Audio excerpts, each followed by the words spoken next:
Гей, вітаначкі. Я вось тут подумаў, што калі ў мяне есть беларускамоўны канал на такой натур трасяначцы,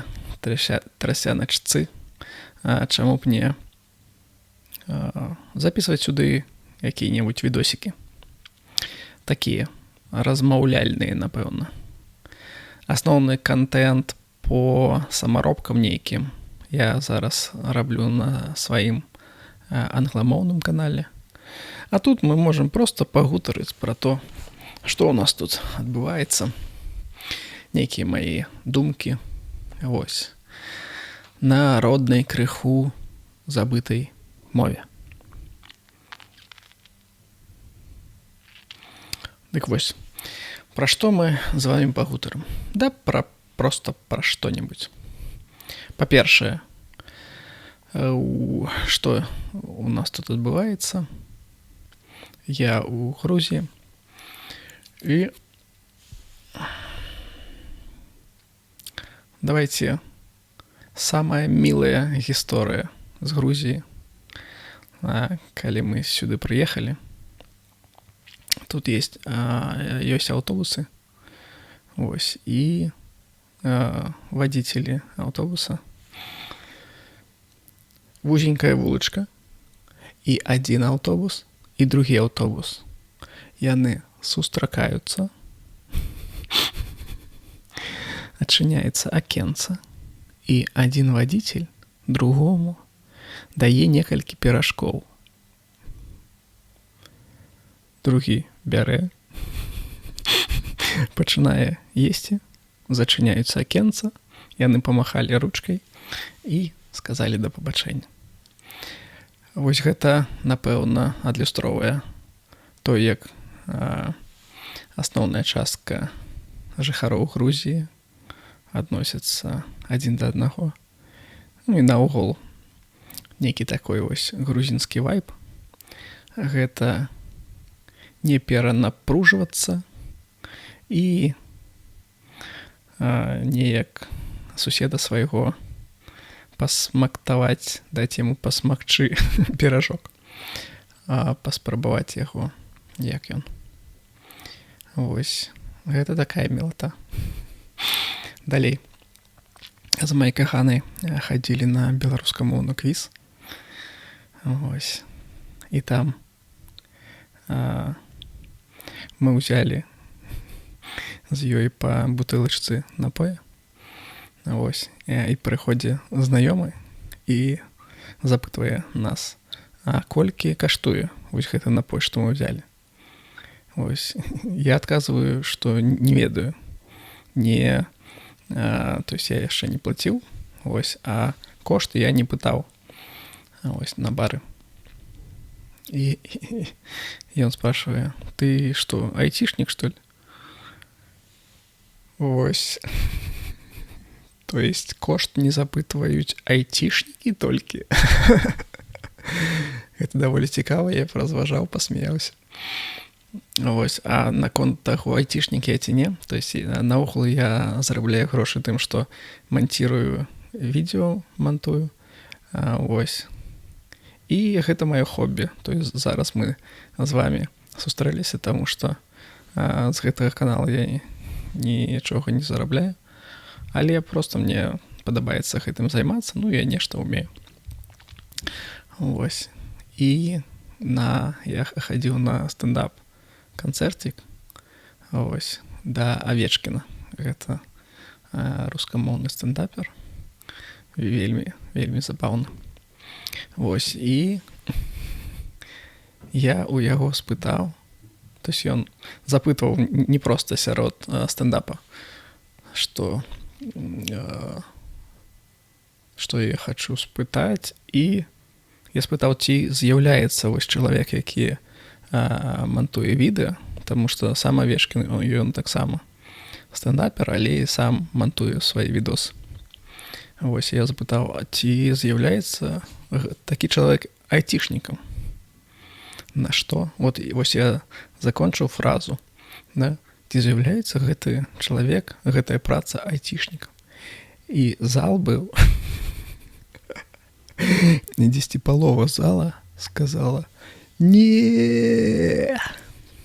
То есть там была палова айцішнікаў, якіх гэта вельмі за сардэчка неяк кранае, калі айцішнікамі называюць не сильна айцішнікаў.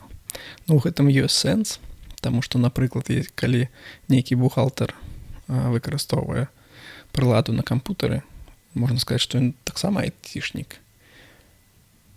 То есть, як мои знаёмыя айцішнікі казалі, айцішнік — это, напэўна, у большай часці имеется на ўвазе, што гэта той, хто разрабляе праграмнае забеспячэнне, то есть піша праграмы. Але я трохі пішу для сябе маленькія скрыпцікі. Вось. А зараз, калі AI у наше жыццё ўваходзіць, скрыптыкі пісаць найпрасцей стала. То есть, напрыклад, я пішу на Java, я кепска ведаю і нейкія аператары там, і то есть мне кожную штуку трэба падглядваць дзесьці ў інтэрнэце, нейкія прыклады. Вось, і у чата GPT я нешта адзін раз пытаў, другі раз пытаў. І зараз я напісаў, напрыклад, прыладу, якая спамповая картинку з Google Play, мне для працы нужно. То есть ты покидаешь ссылку, и она спамповая, пераименовая тебе на компьютер, и это мне заняло. Я лічу, что 10 запытаў удакладняльных было для AI. Вот. И ёсць праграма. То есть гэта неяк падобна на той, як ты працуеш з фрылансерам, але ты не плаціш так шмат.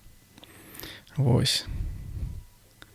Але вось гэты чат GPT.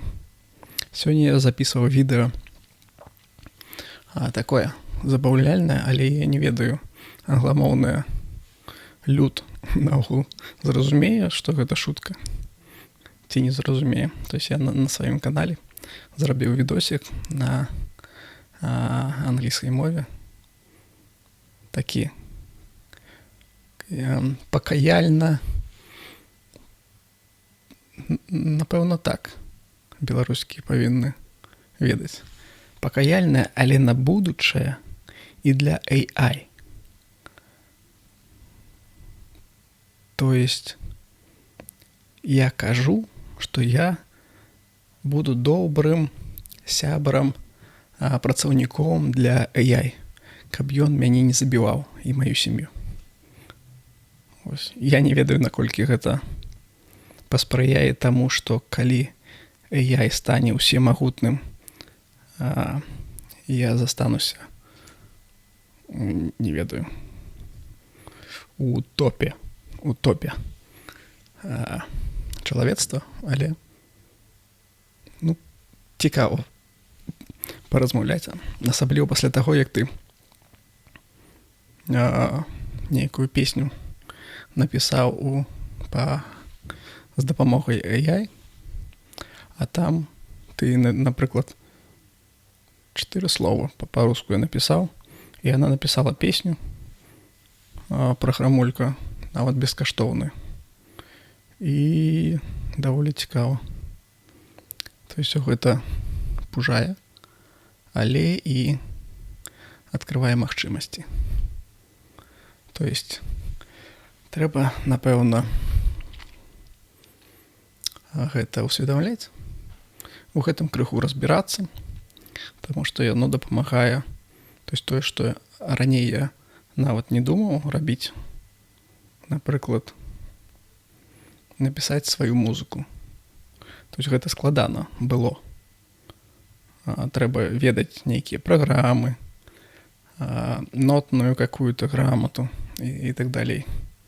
Зараз ты, калі хочацца табе якасць палепш, то суну $10 у месяц, і там якасць даволі. То есть, напэўна, ты зробіш 10 нейкіх варыянтаў, вось, і адзін з іх будзе тое, што ты хацеў. І гэта ўсё вельмі танна. І правы, я так разумею, што застаюцца за табой. Калі ты кудысьці выкладаеш на YouTube, ці нават калі гэта прадаваць, то гэта твая музыка. А музыка з правамі каштуе наогул вельмі шмат. Для нейкіх кіно, гульняў і так далей. Таму у цудоўным. Конечно, і ў жудасны час мы жывем. Але ў плане тэхналогій і ў цудоўным. Вось такі нейкія разважанні. Я нават не ведаю, як назваць гэту рубрыку. Можете пакінуць каментар, як гэта назваць. Балаболкі нейкія. І ўсё. Я лічу, што для першага раза неплохо. Пастараюся выпускаць такія размаўляльныя відосікі. Не ведаю. Раз на 2 тыдні магчыма. Вось. Всё. Всім да пабачэння.